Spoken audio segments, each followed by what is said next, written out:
อนนี้ก็มาฮอดผู้ป่าดังเลยเด้อตอนนี้เนี่ยมาฮอดถึงแล้วที่สี่กัน ได้ทั้งวิวได้ทั้ง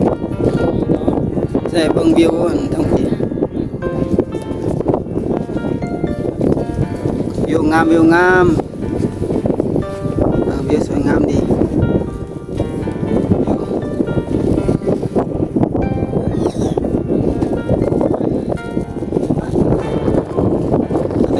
ป่าจากฮอดทางแล้วป่าดังแล้วโอ้ขี้เฟื่อสูงสุดยอดเลยสุดยอดของภูเขาโอ้ย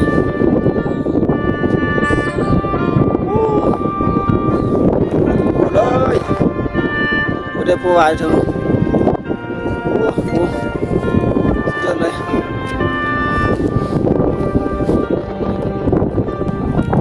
นี่ก็เป็นกระดางเนาะ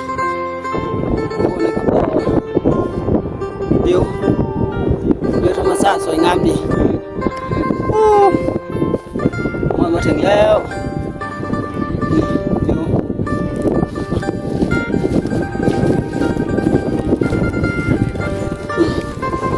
จังได้เดี๋ยวลุ้นคักปะได้คักอยู่ปะได้เนาะ ทางมาอยู่อากาศเย็น เย็นดีเนาะ แต่ว่าแดดกับมันมีลมพัดเย็นดี แบบลักษณะอากาศนี่คืออยู่ อยู่สไตล์ไปอินเดีย ในสไตล์อินเดียเนาะจัดเลยนี่ก็เป็นหมู่บ้านเขาทั้งลมเนาะแต่ว่านอนบ่ได้เนาะเล่นมันลมพัดปับนอน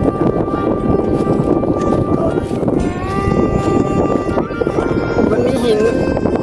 มันมีงอดหินอยู่มีงอดหินอยู่แถวนั้น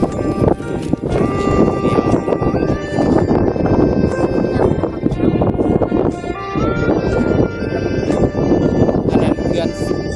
นั่นเลยอันนี้ทางนี้เพื่อนฉันไหนก็ไปขึ้นท่าบุญแล้วถั่วแต่ว่าเขาก็ออกอยู่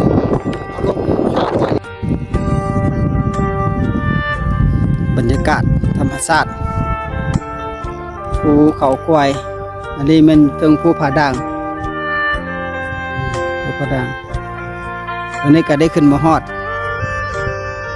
บรรยากาศถึงแบบพาพ่อแม่ครูบาอาจารย์ขึ้นมาเนาะกับภูเดี๋ยวให้ไปเห็นพระพุทธรูปอยู่เทิงนะไปเนาะมาฮอดจุดสูงสุดฮอดภูผาด่างเลยมาฮอดมาถึงใช้เวลา3-4 คืนค่อยย่างมา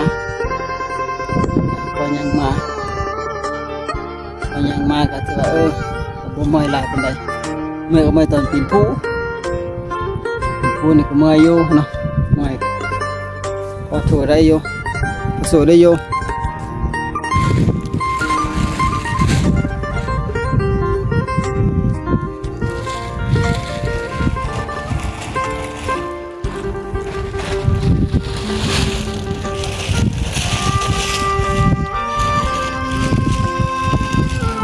อยู่ถึงภูผาด่าง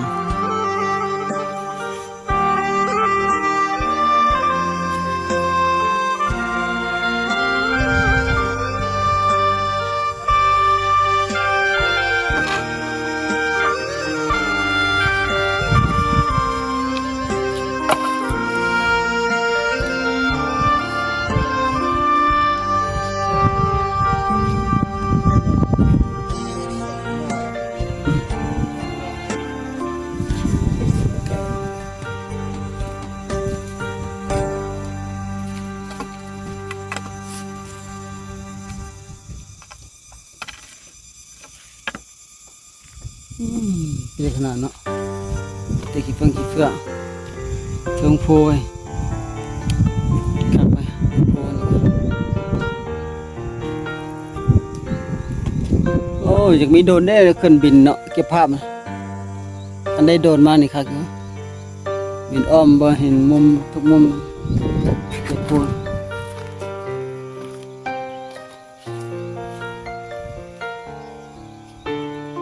ผู้ของเขากันเนาะนี่ซึ่งเทเลอร์ไม่เห็น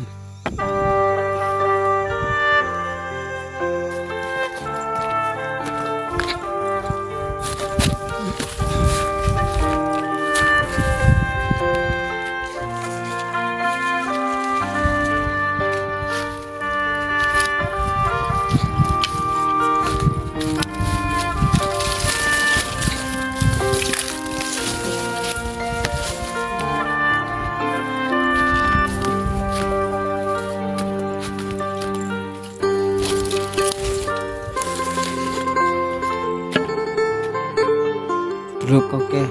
ปุ่นมาแต้มใส่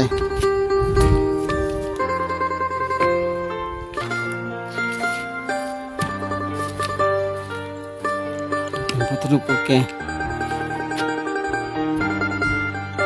สมัยขอบ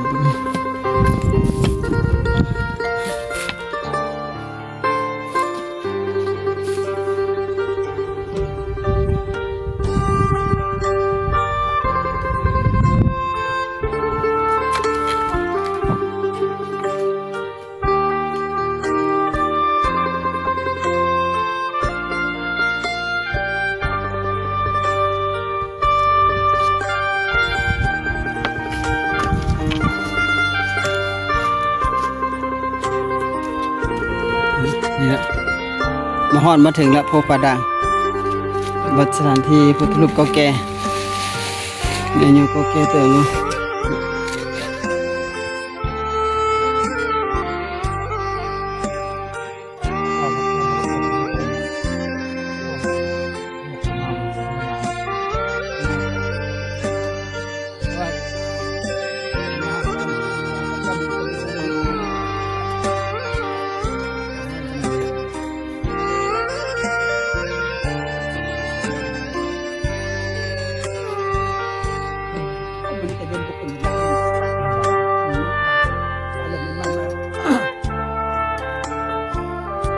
ว่าได้งาม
แจ้งดีเว้ย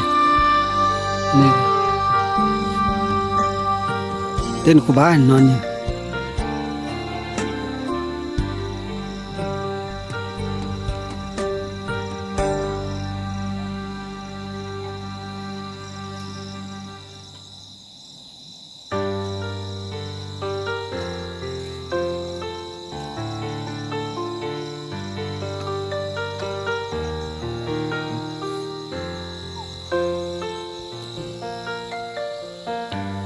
ตอนนี้แต่เป็นค่ำตกดินละท้องฟ้าแจ้งมืดแน่เนาะ7 โมงตอนนี้เนาะตอนนี้7 โมงตอนนี้เป็นเวลา7 โมงก็ท้องฟ้าก็กำลังมืดละเทิงๆนี่ก็แสงสว่างอยู่ก็เล็กน้อยแล้วสูงเขาอยู่ยิงที่มันเตะก็เดินมา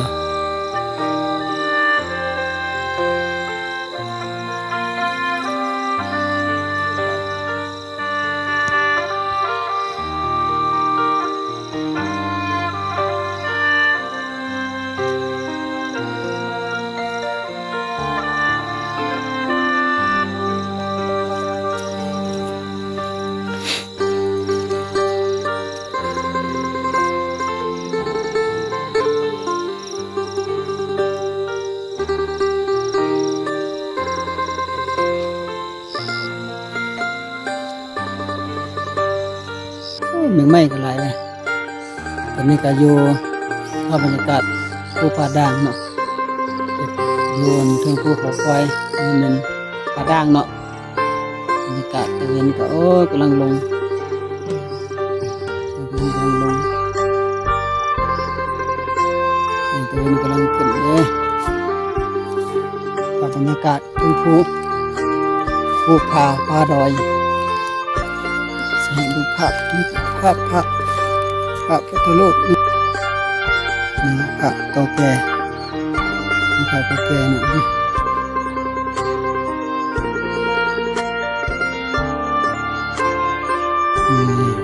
ครับเห็นพระเก่าแก่เนาะนี่ถึงภูผาด่างเด้อนี่เด้อตะเวนกำลังตกนี่โอ้สวยงามดีอยู่นี่ตะเวนเห็นตะเวนกำลังลง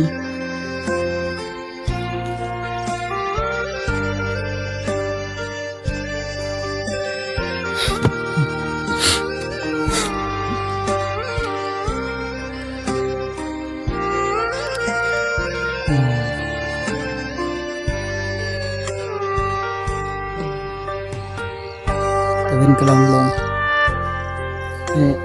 จุดชมวิวภูผาสูงนี่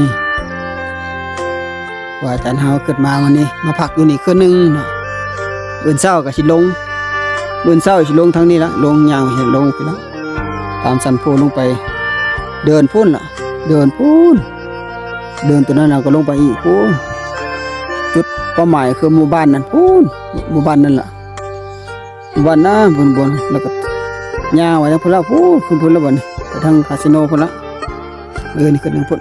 มื้อนี้ก็แม่นมาเบิ่งตะเวนตกดินมาเบิ่งบรรยากาศอันสวยงดงามวิวธรรมชาติสูงเนาะวิวงามดีวิวดีช่วงตะเวนกำลังตกนี่ก็แม่นเด็กน้อยลาสูงเขาก็มาชมวิวคือกันนี่มาสูงเขาก็มาชมวิวคือกันเนาะ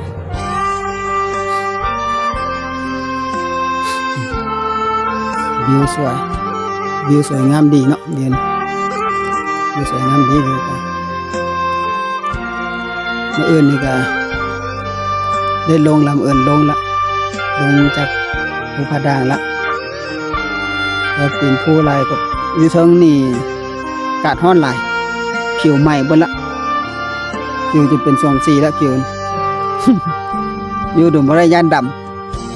ำ ย่านดำ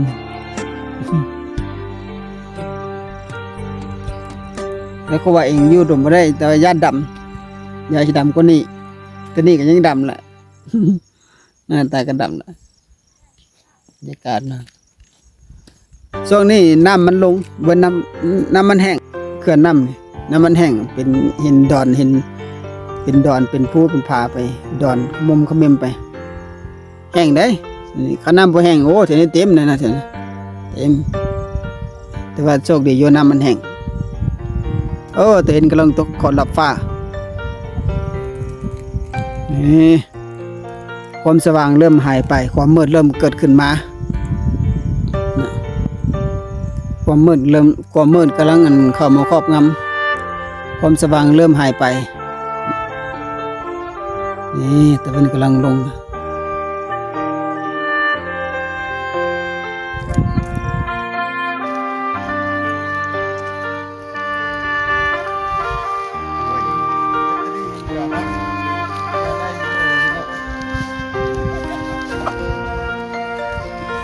แค่ไว้เก็บภาพเฉพาะได้ไหน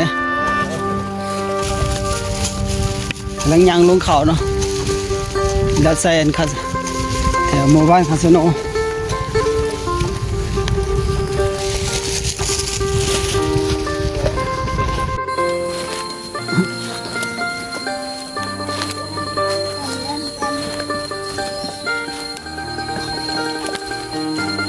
ท่านนั่นบ่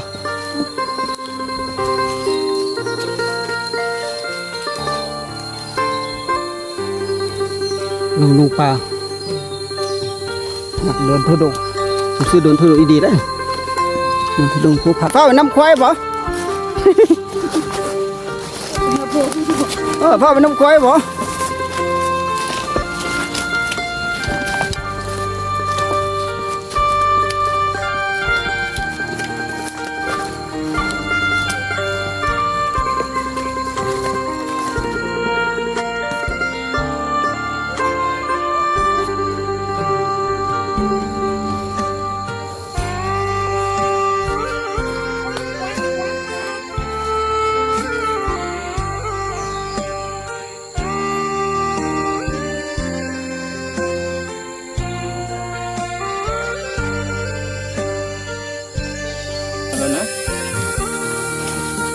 เดินป่ามาเจอเห็ด พูดนะตามกูไปเอาไป เห็ดโอ้หลายมีแต่เห็ด เรียกกูพูดนะ เห็ดบ่ก็หลายเห็ดโอ้ พูดไปแกงสวย เห็ด เฮ็ดแต่ดูจะมีลงเดี๋ยวพ่อเอาขน้อยข้ามเลยขน้อยจะให้เฮ็ดฮะยังก็เอาขน้อยข้ามเลยขน้อยจะให้เฮ็ด เอากันเลยข้างแรกกันเลยกูเฮ็ด อ๋อเล่นบอกเอามาเอาตามปุ๊บเที่ยวบนเฮ็ดใช่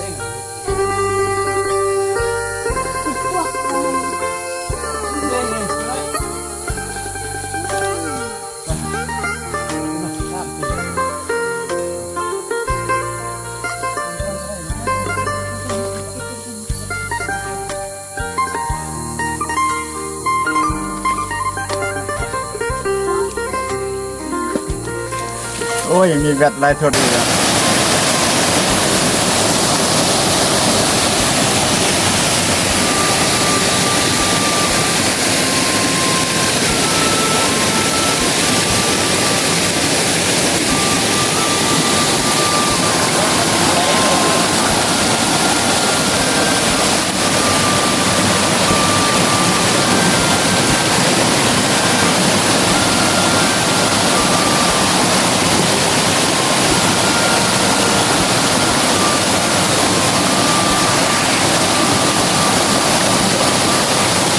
ธรรมชาติ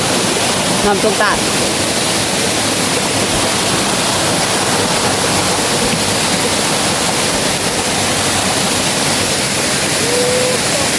ธรรมชาติน้ำไหล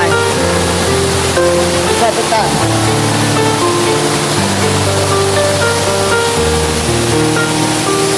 น้ำสวยงามดี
ว่าสิเลิก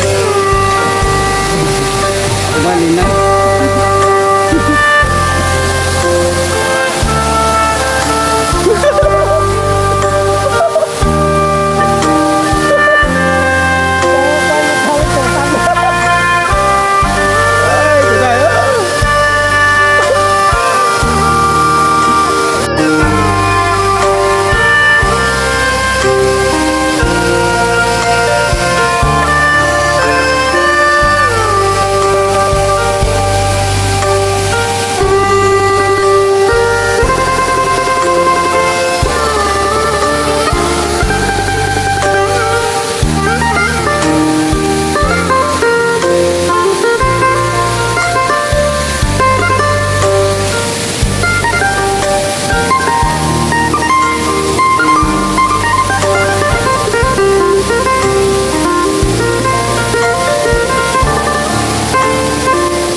แซ่บหน่อยจ้ะ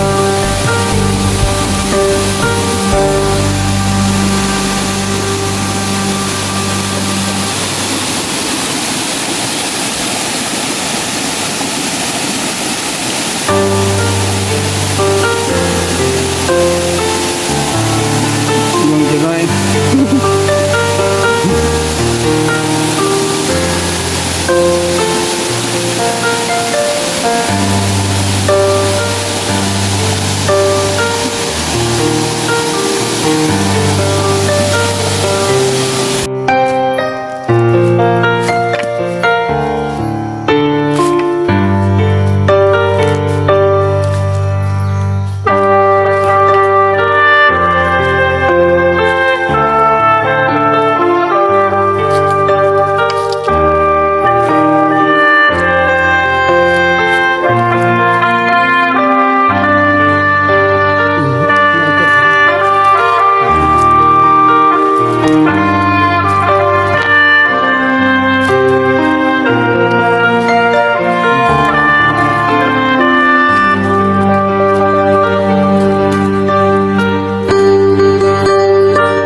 เครื่องก่อนพักผ่อนตอนนั้นจะได้ดีนวดแข้งนวดขาดี